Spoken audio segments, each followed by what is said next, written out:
Hello दोस्तों, आप सभी का स्वागत है माई केसी पॉइंट में। दोस्तों, आज हम लोग देखेंगे लूसेंट जी के हिस्ट्री का प्रैक्टिस सेट नंबर 22। इसके पहले जितने भी प्रैक्टिस सेट हुए हैं सबका लिंक डिस्क्रिप्शन में है। आप वहां जाकर देख सकते हैं या प्ले लिस्ट में जाकर देख सकते हैं। सारे प्रश्न मध्यकालीन भारत से संबंधित है और मध्यकालीन भारत में दिल्ली सल्तनत से संबंधित है। तो आइए देखते हैं इस सेट का प्रथम प्रश्न। दक्षिणी अफ्रीकी यात्री इब्न बतूता किसके शासनकाल में भारत आया था? तो मोहम्मद बिन तुगलक के शासन काल में ये भारत आया था। इसके बाद नेक्स्ट प्रश्न है, कौन सा शासक गुलाम राजवंश से संबंधित था? तो इल्तुतमिश। इल्तुतमिश जो था गुलाम राजवंशों से संबंधित था। दोस्तों, ये इल्तुतमिश ऐसा एक पहला शासक था जिसने 1229 ईस्वी में बगदाद के खलीफा से सुल्तान पद की संवैधानिक स्वीकृति प्राप्त की थी। और यह भी बात जानना जरूरी है कि इल्तुतमिश की मृत्यु कब हुई थी? तो अप्रैल 1236 ईस्वी में इसकी मृत्यु हो गई थी। इसके बाद नेक्स्ट प्रश्न है, मोहम्मद गजनवी ने भारत पर कितनी बार आक्रमण किया? तो दोस्तों, मोहम्मद गजनी भारत पर 17 बार आक्रमण किया था। मोहम्मद गजनी के द्वारा 17 बार भारत पर आक्रमण किया गया।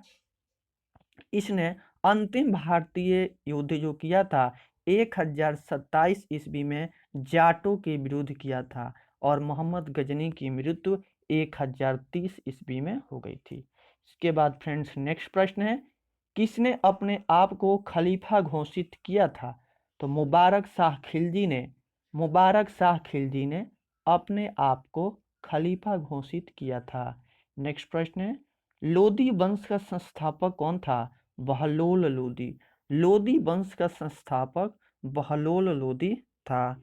इसके बाद नेक्स्ट प्रश्न है, नेक्स्ट प्रश्न कहता है, भारतीय इतिहास में बाजार नियमों या मूल्य नियंत्रण पद्धति की शुरुआत किसने की थी? तो अलाउद्दीन खिलजी ने। अलाउद्दीन खिलजी के द्वारा ही भारतीय इतिहास में बाजार के नियमों और मूल्य नियंत्रण पद्धति की शुरुआत की गई थी। के बाद नेक्स्ट प्रश्न है, राज्य संबंधों में उलेमा के दखल का विरोध किस सुल्तान ने किया था? तो अलाउद्दीन खिलजी ने। अलाउद्दीन खिलजी के द्वारा ही उलेमा के दखल का विरोध किया गया था। इसके बाद नेक्स्ट प्रश्न है, अल बेरूनी का पूरा नाम क्या है? ये अल बेरूनी का पूरा नाम है अबू रेहान मोहम्मद। अबू रेहान मोहम्मद। दोस्तों, इस तरह के प्रश्न कई बार प्रश्न पूछे गए हैं। तो यदि इसमें जितने प्रश्न दिए गए हैं सारे प्रश्न किसी न किसी एग्जाम में पूछे हुए हैं या आने की संभावना है, वैसे प्रश्न दिए गए हैं। तो इन सारे सेट को आप अच्छी तरह से प्रैक्टिस करें। आइए नेक्स्ट प्रश्न है, 11वीं सदी के भारत का दर्पण किसे कहा जाता है? किताब उल हिंद को भारत का दर्पण कहा जाता है। नेक्स्ट प्रश्न है, वे हिंद का एक युद्ध हुआ था जो कि 1008-9 में हुआ था। ये युद्ध किनके बीच लड़ा गया था? तो ये युद्ध मोहम्मद गजनी और आनंद पाल के बीच लड़ा गया था। के बाद नेक्स्ट प्रश्न है, दिल्ली सल्तनत का प्रथम सुल्तान कौन था जिसने अस्थाई सेना रखी थी? तो अलाउद्दीन खिलजी ही ऐसा शासक था जिसने अस्थाई सेना रखा था। इसके बाद नेक्स्ट प्रश्न है, दिल्ली के सुल्तानों में से किसने तैमूरी शासक मिर्जा शाहरुख के अधिराज्य में आना स्वीकार किया था? तो खिज्र खां सैयद ने आना स्वीकार किया था। के बाद नेक्स्ट प्रश्न है, कौन सा शासक गुलरुखी के उपनाम से कविताएं लिखा करता था? सिकंदर लोदी। सिकंदर लोदी ऐसा शासक था जिसने गुलरुखी के उपनाम से कविताएं लिखने का काम करता था। दोस्तों, इस सेट को यदि आप देख रहे हैं तो इसके साथ ही लूसेंट की बुक को भी पढ़ें और उसको पढ़ें और इससे प्रैक्टिस करें। आपके एग्जाम पॉइंट ऑफ व्यू से काफ़ी महत्वपूर्ण होगा। इसके बाद नेक्स्ट प्रश्न है, अलाई दरवाजा किसका मुख्य द्वार है? तो अलाई एक दरवाजा का नाम है जो कुतुब मीनार का मुख्य द्वार है। इसके बाद नेक्स्ट प्रश्न है, किसका आक्रमण भारत पर किया गया द्वितीय तुर्क आक्रमण था? तो मोहम्मद गौरी के द्वारा भारत पर द्वितीय तुर्क आक्रमण हुआ था। के बाद नेक्स्ट प्रश्न है, मोहम्मद गौरी किस वंश का था? तो मोहम्मद गौरी सन्स बनी वंश का था। इसके बाद नेक्स्ट प्रश्न है, भारत का वह पहला शासक कौन था जिसने मोहम्मद गौरी को पराजित किया था? सोलंकी शासक भीम द्वितीय ही था जिसने मोहम्मद गौरी को पराजित किया था।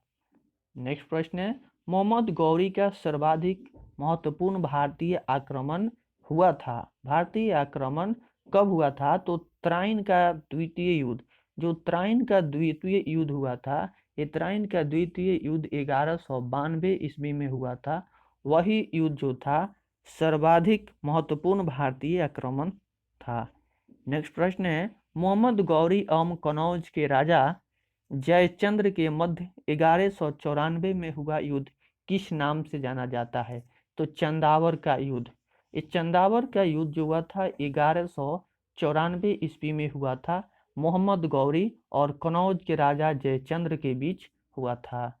इसके बाद नेक्स्ट प्रश्न है, मोहम्मद गौरी का अंतिम आक्रमण किसके विरुद्ध हुआ? तो पंजाब के खोखर के विरुद्ध हुआ था अंतिम आक्रमण। इसके बाद नेक्स्ट प्रश्न है, भारत में मुस्लिम राज्य का संस्थापक मोहम्मद गौरी को माना जाता है, परंतु भारत में स्वतंत्र मुस्लिम राज्य का संस्थापक किसे माना जाता है? तो कुतुबुद्दीन ऐबक को माना जाता है। दोस्तों, भारत का यदि पूछे तो भारत में तो मोहम्मद गौरी को माना जाता है संस्थापक, लेकिन यदि स्वतंत्र मुस्लिम राज्य का स्थापना किसे माना जाता है भारत में ही? तो कुतुबुद्दीन ऐबक को माना जाता है। नेक्स्ट प्रश्न है, अलाउद्दीन खिलजी के आक्रमण के समय देवगिरी का शासक कौन था? रामचंद्र देव जो था वह देवगिरी का शासक था। इसके बाद नेक्स्ट प्रश्न है, जब उसने राजतत्व प्राप्त किया तो वह शरीयत के नियमों और आदेशों से पूर्णतया स्वतंत्र था। बर्नी ने यह कथन किस सुल्तान के लिए कहा? तो अलाउद्दीन खिलजी के लिए एक बर्नी के द्वारा कहा गया एक कथन है। इसके बाद नेक्स्ट प्रश्न है, सल्तनत काल में भू राजस्व का सर्वोत्तम ग्रामीण अधिकारी कौन था? तो रावत। ये रावत जो था भू राजस्व का एक ग्रामीण अधिकारी था। इसके बाद नेक्स्ट प्रश्न है, तैमूर के आक्रमण के बाद भारत में किस वंश का राज स्थापित हुआ? तो सैयद वंश।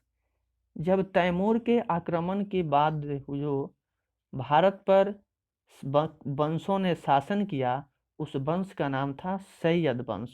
इसके बाद नेक्स्ट प्रश्न है, किस सुल्तान के दरबार में सबसे अधिक गुलाम थे? फिरोज तुगलक के दरबार में सबसे अधिक गुलाम रहा करते थे।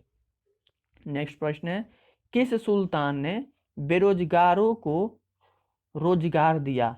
किस सुल्तान ने बेरोजगारों को रोजगार दिया था? तो फिरोज तुगलक ने ही बेरोजगारों को रोजगार दिया था। इसके बाद नेक्स्ट प्रश्न है, किस सुल्तान ने फलों की गुणवत्ता सुधारने के लिए उपाय किया था? तो फलों की गुणवत्ता सुधारने के लिए फिरोज तुगलक ने ही उपाय किया था। नेक्स्ट प्रश्न है, नालंदा विश्वविद्यालय के विनाश का कारण है? नालंदा विश्वविद्यालय का विनाश का मेन कारण जो था वह मुसलमानों को माना जाता है। नेक्स्ट प्रश्न है, तबकात ए नासिरी का लेखक कौन था? तो मिनहाज उस सिराज यही जो था वह इसका लेखक था, एक पुस्तक का नाम है। इसके बाद नेक्स्ट प्रश्न है, कुतुबुद्दीन ऐबक की राजधानी कहाँ थी? तो कुतुबुद्दीन ऐबक की जो राजधानी थी वो लाहौर थी। कुतुबुद्दीन ऐबक की राजधानी लाहौर थी। इसके बाद नेक्स्ट प्रश्न है, अलाउद्दीन खिलजी के प्रसिद्ध सेनापतियों में किसकी मंगोलों के विरुद्ध लड़ते हुए मृत्यु हुई थी? तो जफर खां ने मंगोलों के विरुद्ध लड़ते हुए उस अपनी मृत्यु को स्वीकार किया था। के बाद नेक्स्ट प्रश्न है, तुगलकनामा के रचनाकार का नाम क्या है? तो अमीर खुसरो ने ही तुगलकनामा नामक एक ग्रंथ की रचना की है।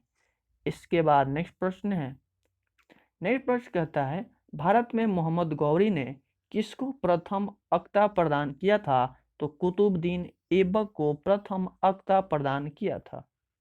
नेक्स्ट प्रश्न है, किस सुल्तान के काल में खालिसा भूमि अधिक पैमाने पर विकसित हुई? तो अलाउद्दीन खिलजी के समय खालिसा भूमि अधिक पैमाने पर विकसित हुई थी।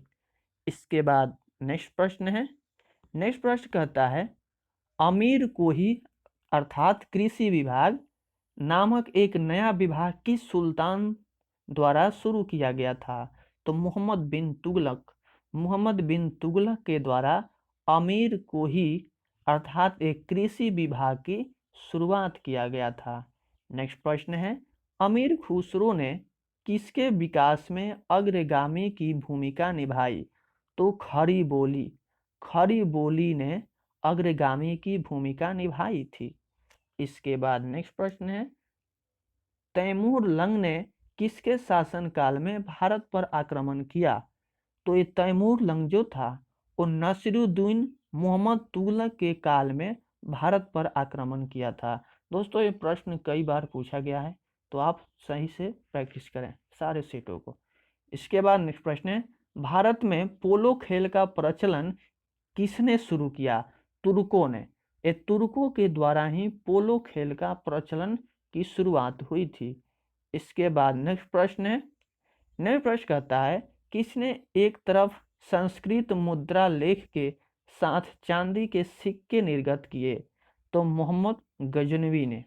दोस्तों यदि वीडियो आपको पसंद आ रही हो तो लाइक करें, और यदि चैनल पर नए हैं तो चैनल को सब्सक्राइब करें, साथ ही बेल आइकन को भी दबा लें ताकि आने वाला नोटिफिकेशन आपको सबसे पहले मिले। तो मिलते हैं नेक्स्ट वीडियो में, तब तक के लिए बाय, टेक केयर, अपना ख्याल रखें।